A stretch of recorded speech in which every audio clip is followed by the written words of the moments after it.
Good morning everyone, welcome back. We are here again with the new chapter.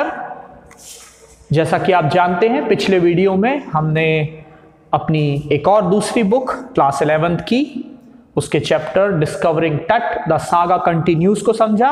आज हम अपनी next book यानी दूसरी बुक स्नैपशॉट से उसके chapter 4 Albert Einstein at school को समझेंगे। जैसा कि आप नाम से समझ सकते हैं ये एल्बर्ट आइंस्टाइन की स्टोरी से रिलेटेड एक छोटा सा उसकी स्टोरी का एक सेगमेंट है जो हमें इसमें दिया गया है, जो उसकी स्कूल लाइफ से रिलेटेड है। आप जानते हैं कि उनकी लाइफ में कई ऐसे एग्जाम्पल्स हैं, कई ऐसी बड़ी चीज़ें हैं, क्योंकि वो एक बहुत ही महान व्यक्ति थे। और आप जानते हैं कि थ्योरी ऑफ रिलेटिविटी के बारे में लाकर उन्होंने साइंटिफिक एक रेवोल्यूशन किया था और बाद में कई बड़े बड़े साइंटिफिक डेवलपमेंट में उनका बहुत ही बड़ा कंट्रीब्यूशन रहा, इसीलिए ये हमारे कोर्स में दिया हुआ है। एल्बर्ट आइंस्टाइन का जन्म आप जानते हैं 1879 को हुआ था और his life span was up to 1955। ये जो है उनके बचपन की स्कूल की एक स्टोरी से लिया गया है कि कैसे उन्हें स्कूली शिक्षा यानी स्कूल में पढ़ाए जाने वाले पढ़ाई के तरीके या कह सकते हैं कि वहाँ का डिसिप्लिन उनको पसंद नहीं आता था और वो किस तरह स्कूल से जाना चाहते थे, क्योंकि वो एक अच्छे स्टूडेंट थे बट उन्हें लगता था कि जो तरीका स्कूल में पढ़ाई के लिए बच्चों को कुछ सिखाने के लिए अपनाया जाता है वो एक्सेप्टेबल नहीं है, खासकर उनके लिए सही नहीं है। चैप्टर स्टार्ट होता है, उनकी एक क्लास का सीन है जिसमें एल्बर्ट आइंस्टाइन से उनके हिस्ट्री टीचर पूछते हैं कि क्या पर्शियंस ने डिफीट किया फ्रेंच को वाटरलू के युद्ध में, और एल्बर्ट आइंस्टाइन उन्हें जवाब देते हैं कि मैं ये नहीं जानता। टीचर उनसे कहते हैं कि तुम क्यों नहीं जानते, वो कहते हैं कि मैं भूल गया। उनके टीचर मिस्टर ब्राउन उनसे कहते हैं कि क्या तुमने कभी भी इसको पढ़ने या समझने की कोशिश की, वो कहता है नहीं सर। एल्बर्ट आइंस्टाइन बहुत ही स्ट्रेट और सीधा जवाब दे देते हैं कि वो इनको याद करने की कोशिश नहीं करते, क्योंकि वो कहते हैं कि मुझे डेट्स को याद करने में कोई इंपॉर्टेंस नजर नहीं आता। थोड़ी देर के लिए उनके टीचर स्पीचलेस हो जाते हैं और उनसे कहते हैं कि ऐसा क्यों। आइंस्टाइन का जवाब होता है कि जब आपको ऐसे किसी फैक्ट की या किसी इंफॉर्मेशन की जरूरत पड़े तो anyone can look up this in the book at the time of need. कभी भी जरूरत के वक्त इन चीजों को बुक में देखा जा सकता है। उसके टीचर एल्बर्ट आइंस्टाइन के हिस्ट्री टीचर का जवाब होता है कि इस तरह तो हर सब्जेक्ट को, हर चीज को बुक में देखा जा सकता है, इसका मतलब ये तो नहीं कि पढ़ाई ना की जाए। पर आइंस्टाइन कहते हैं कि मैं फैक्ट्स को लर्न करना एजुकेशन नहीं समझता। हिस्ट्री टीचर उनसे सरकाज़्म में कहते हैं, ताना मारते हुए कहते हैं कि तुम बता दो कि तुम्हारे हिसाब से हिस्ट्री का, एजुकेशन का क्या डेफिनेशन है या एजुकेशन कैसी होनी चाहिए। वो कहते हैं कि मुझे बैटल के डेट्स वगैरह याद करने में या किस आर्मी ने किस आर्मी के कितने लोगों को मारा, इसको याद करने में कोई इंटरेस्ट नहीं है और मैं इसे किसी भी तरह का एजुकेशन नहीं मानता, बल्कि मैं ये जानने में ज़्यादा इंटरेस्टेड रहूँगा कि एक आर्मी ने दूसरी आर्मी पर अटैक क्यों किया। मिस्टर ब्राउन, उसके जो हिस्ट्री टीचर है, वो काफ़ी गुस्से में आ जाते हैं और कहते हैं you are a disgrace to school, इस स्कूल के लिए तुम ठीक नहीं हो, तुम स्कूल का या स्कूल तुम्हारा कोई भला नहीं करेगा। You are an ungrateful boy, अपने फादर से कहो कि वो तुम्हें स्कूल से निकाल ले। एल्बर्ट के लिए ये पहला दिन नहीं था जब वो ऐसा परेशान हुए, उनके लिए लगभग हर दूसरा दिन इसी तरह का होता था। किसी न किसी बात को लेकर टीचर्स से उनके आर्ग्यूमेंट होते रहते थे। एल्बर्ट स्कूल को बिल्कुल पसंद नहीं करते थे, बल्कि पर वो जानते थे कि अगर वो अपने फादर से ये बात कहेंगे तो भी उनके फादर उन्हें स्कूल नहीं छोड़ने देंगे जब तक कि उन्हें वहाँ का डिप्लोमा ना मिल जाए। इस बात को वो अपने फ्रेंड यूरी से, जो उनका एकमात्र दोस्त है, उससे शेयर करते हैं।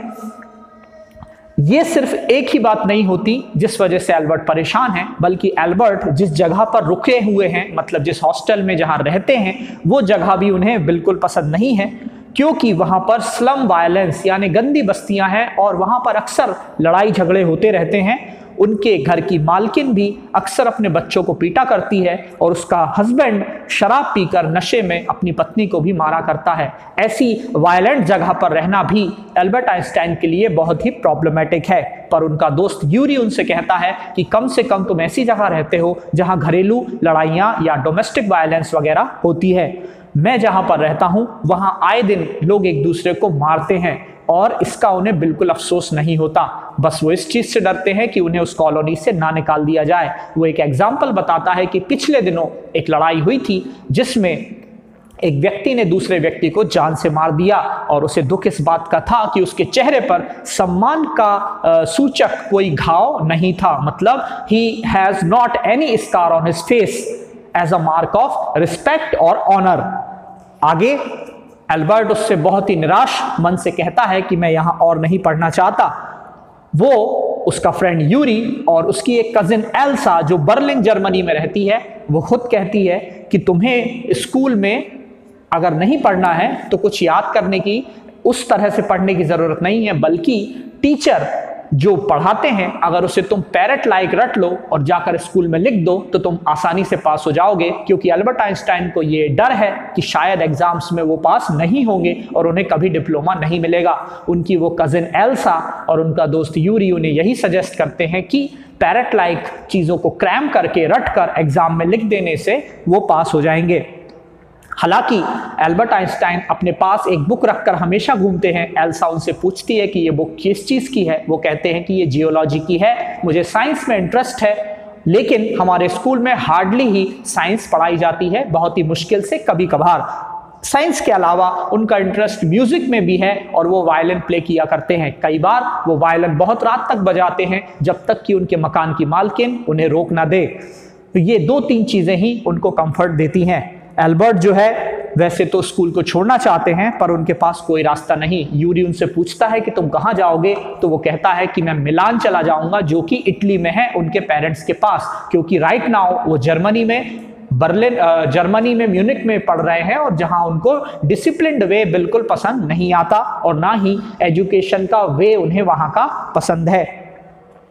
अब एल्बर्ट आइंस्टाइन स्कूल से निकलने का एक रास्ता ढूंढ रहे होते हैं और उन्हें अचानक याद आता है और वो अपने दोस्त यूरी से कहते हैं कि क्या कोई मेडिकल स्टूडेंट तुम्हारा दोस्त है। यूरी उनसे पूछता है क्यों। बोलते हैं कि मैं अगर स्कूल में ये प्रूफ कर दूं मेडिकल सर्टिफिकेट के थ्रू कि मुझे नर्वस ब्रेकडाउन की शिकायत है, जो कि एक मेंटल प्रॉब्लम होती है, तो नर्वस ब्रेकडाउन की वजह से स्कूल से मुझे कुछ लंबे समय के लिए छुट्टी या बेड रेस्ट के लिए गैप मिल जाएगा।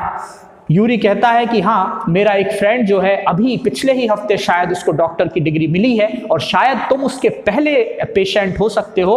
अगर हो सकता है वो तुम्हें नर्वस ब्रेकडाउन लिख कर दे उसके प्रिस्क्रिप्शन में और इससे तुम्हें स्कूल से छुटकारा मिल जाए कुछ समय के लिए। लेकिन वो कहता है कि you are a very bad liar, तुमको झूठ बोलना नहीं आता, इसलिए तुम डॉक्टर को बेवकूफ बनाने की कोशिश मत करना, सिर्फ उसके सामने जो सच्चाई है वो कह देना।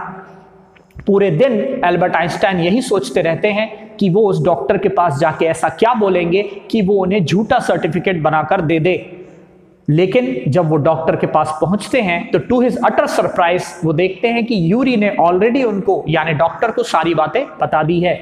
अब डॉक्टर एल्बर्ट से पूछता है कि तुम्हें कितने दिन का सर्टिफिकेट चाहिए, तो एल्बर्ट आइंस्टाइन कहते हैं कि 6 months वुड बी इनफ। 6 महीने अगर मुझे बेड रेस्ट मिल जाए या स्कूल से छुट्टी मिल जाए तो वो काफी अच्छा होगा और फिर मैं इटली चला जाऊंगा, मिलान, जहां पर मेरे पेरेंट्स हैं, और वहां पर किसी इटालियन कॉलेज या इंस्टीट्यूट में दाखिला एडमिशन ले लूंगा। लेकिन आसानी से वो डॉक्टर उन्हें आसानी से वो सर्टिफिकेट नर्वस ब्रेकडाउन का लिखकर दे देता है, क्योंकि वो कहता है कि तुम इतने परेशान होकर एक डॉक्टर के पास आए हो एक झूठा सर्टिफिकेट बनवाने, यानी तुम नर्वस ब्रेकडाउन होने के कगार पर हो, तुम्हें वो बीमारी होने ही वाली है, इसलिए मैं तुम्हें लिखकर दे देता हूं। खुशी खुशी एल्बर्ट यूरी के पास आता है। हालांकि वो डॉक्टर से पूछता है कि उसे इसकी कितनी फीस चाहिए, तो वो कह देता है मुझे कुछ नहीं चाहिए, यूरी तुम्हारा भी फ्रेंड है और मेरा भी फ्रेंड है, उसे एक अच्छी पार्टी, अच्छा ट्रीट दे देना, इतना फीस मेरे लिए इनफ होगा, पर्याप्त होगा। एल्बर्ट आइंस्टाइन खुशी खुशी वापस आते हैं और यूरी को सर्टिफिकेट दिखाते हैं। अब यूरी उनसे कहता है कि अपने मैथमेटिक्स टीचर से रेफरेंस लेना मत भूलना और ये स्कूल में बता देना, इससे तुम्हें 6 month का कम से कम गैप मिल जाएगा। अब वो वहां से चला जाता है। एल्बर्ट आइंस्टाइन अपने स्कूल पहुंचते हैं और मैथमेटिक्स टीचर मिस्टर कोच से बात करते हैं। मिस्टर कोच उनसे कहते हैं कि मैं तो तुम्हें कुछ भी लिख कर दे सकता हूं, क्योंकि कुछ समय बाद तुम हम लोगों को यानी अपने टीचर्स को भी पढ़ाने लायक हो जाओगे, क्योंकि एल्बर्ट काफी होशियार थे। हालांकि एल्बर्ट जवाब में कहते हैं कि नहीं, मुझे इतना लिखा हुआ नहीं चाहिए, बस आप मुझे एक अच्छा सा रेफरेंस दे दीजिए। उसके बाद एल्बर्ट अपने स्कूल के हेड टीचर के पास जाता है, उन्हें वो सर्टिफिकेट दिखाकर वहां से 6-8 महीने की जो भी छुट्टी मिल जाए उसके लिए जाता है। पर इससे पहले कि वो अपने हेड टीचर से मिलता, एक पियून के थ्रू उसे ही उसके रूम में यानी अपने हेड टीचर के रूम में, हेडमास्टर के रूम में बुलाया जाता है और उनसे कहा जाता है कि तुम जब स्कूल में हो तो टीचर्स को दूसरे स्टूडेंट्स को पढ़ाने में बहुत दिक्कत होती है और ना तो स्कूल तुम्हारा कोई भला कर पा रहा है, ना ही तुम स्कूल का कुछ फायदा कर रहे हो, इसलिए बेटर है कि तुम स्कूल छोड़ दो। एल्बर्ट की खुशी का और सरप्राइज का ठिकाना नहीं रहता, क्योंकि वो सोचता है कि मैंने इतनी मेहनत करके डॉक्टर से नर्वस ब्रेकडाउन का एक सर्टिफिकेट बनवाया सिर्फ स्कूल से छुट्टी लेने के लिए, जबकि स्कूल तो मुझे खुद ही निकाल रहा है। वो एक बार हेड टीचर से पूछता है कि क्या स्कूल मुझे निकाल रहा है। वो कहते हैं कि अगर तुम्हें इस तरह से समझना है तो तुम उसी तरह से समझ सकते हो, पर it would be better for you to leave the school right now. Albert खुशी खुशी वहां से जाता है और जाते वक्त वो गेट को भी अच्छे से बंद नहीं करता, क्योंकि वो स्कूल बिल्डिंग को और स्कूल के सारे अफेयर्स को बिल्कुल भी पसंद नहीं करता है। जाते जाते वो अपने फ्रेंड यूरी से मिलता है। यूरी भी उसके लिए काफी खुश है कि उसे स्कूल से छुट्टी मिल गई है। हालांकि उसे डर ये था कि अगर यहां से मुझे डिप्लोमा नहीं मिला तो इटालियन कॉलेज में भी मुझे दाखिला नहीं मिलेगा। एट लास्ट वो यूरी से मिलकर वहां से जाता है। यूरी उसे खुशी खुशी विदाई देता है और कहता है, अब जहां तुम जा रहे हो, you are going to a wonderful country, I hope you will be happier there. और वो उसको विदा करता है और खुशी खुशी एल्बर्ट वहां से चले जाते हैं। उसके बाद आप एल्बर्ट की लाइफ स्टोरी जानते ही हैं। उन्होंने थ्योरी ऑफ रिलेटिविटी लाए और 1921 के लगभग उन्हें नोबेल पुरस्कार से भी सम्मानित किया गया। बाद में उन्होंने कई शांति मोर्चे और मार्च निकाले ताकि हथियारों का बनाना बंद हो जाए, लेकिन 1955 में अनफॉर्चुनेटली उनकी डेथ हो गई। इस तरह से हमने ये चैप्टर एक बहुत ही ग्रेट साइंटिस्ट की लाइफ स्टोरी में से पढ़ा। आई होप आपको ये समझ आया होगा। इनके टेक्स्ट बुक एक्सरसाइज आपको आपके ग्रुप पर, व्हाट्सएप ग्रुप पर मिल जाएंगे। नेक्स्ट वीडियो में हम अगले चैप्टर को समझेंगे। Till then, good bye, thank you very much.